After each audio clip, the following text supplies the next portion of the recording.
So I was in Japan 2 years. I enjoyed it.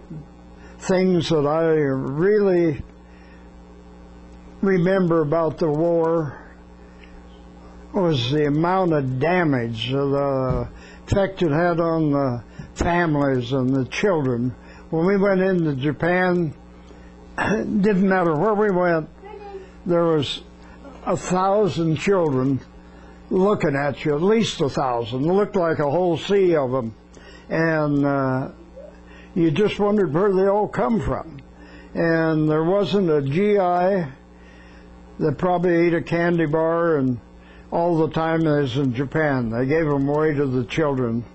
And I went into the Japanese homes and they treated you. They didn't have anything to eat, but you were welcome. And of course, there was a reason for them. Welcome us so much. We brought a lot more than we ever took away. We always brought food. And the thing you remember about a war, or that I remember, I went downtown Tokyo, and there was 5 or 6 square miles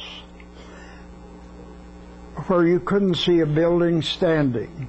They had firebombed that place, and we heard they killed burnt up from 100 to 300,000 people where they firebombed Tokyo.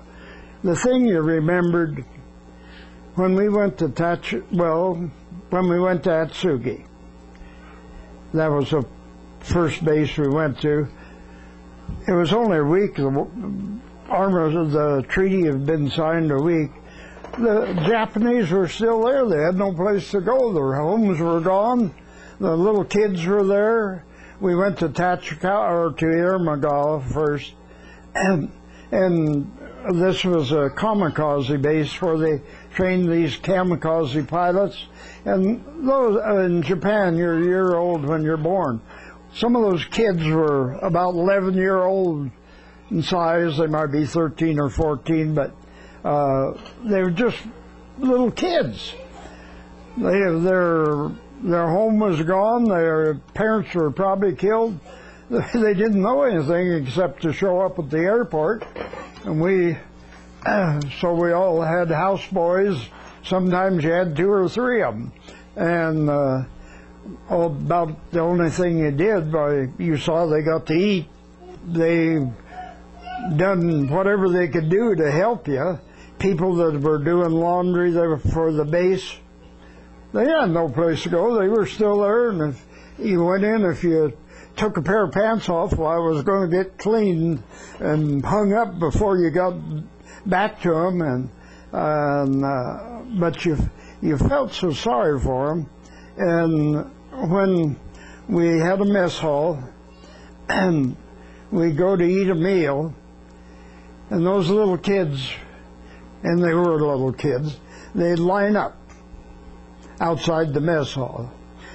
And every serviceman, every soldier that was there packed more food out than he ever ate, and it fed every one of those kids.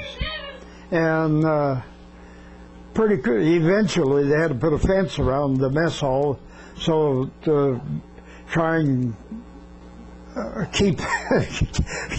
get the soldiers to eat the food. But anyway, they were very good to the people. But you know, you go into Tokyo and you couldn't even see a building standing.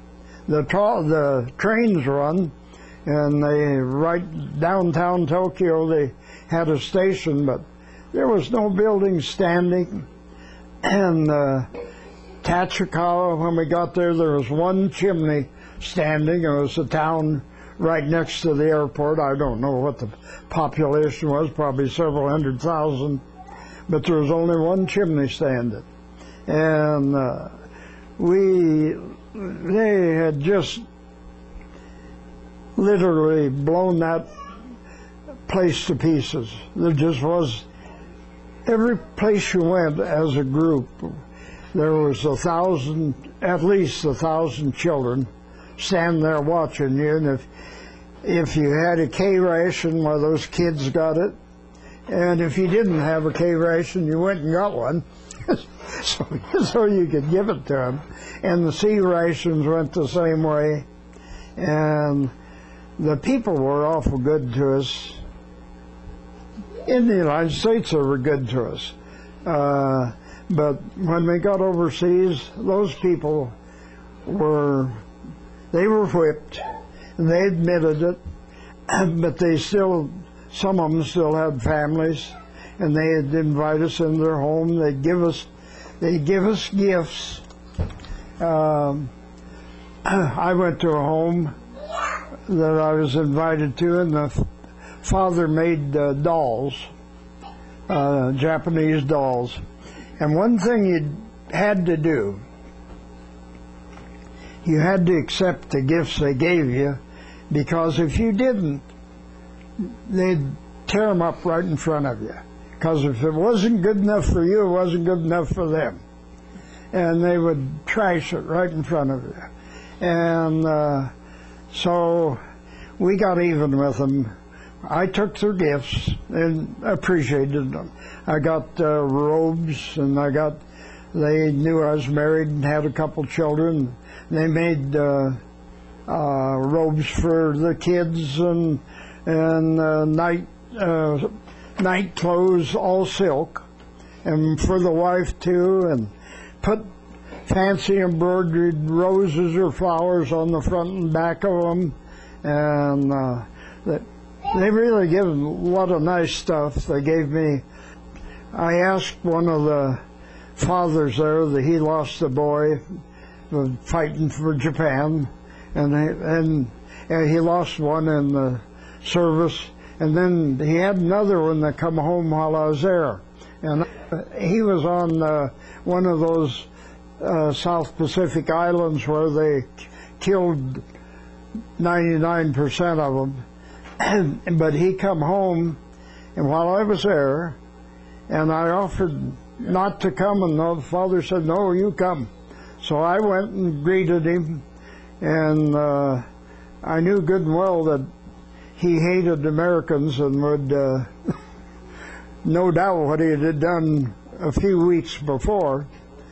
I asked his dad one day, I said, "Now, war's been over about 2 weeks or a month or so." I said, what would you have done if I'd have visited you about 2 months ago?" And he said, well, and that would have been true, but they were awfully nice to us, and then we never had any trouble over there. I don't think there was any trouble with between the military and the civilians at all.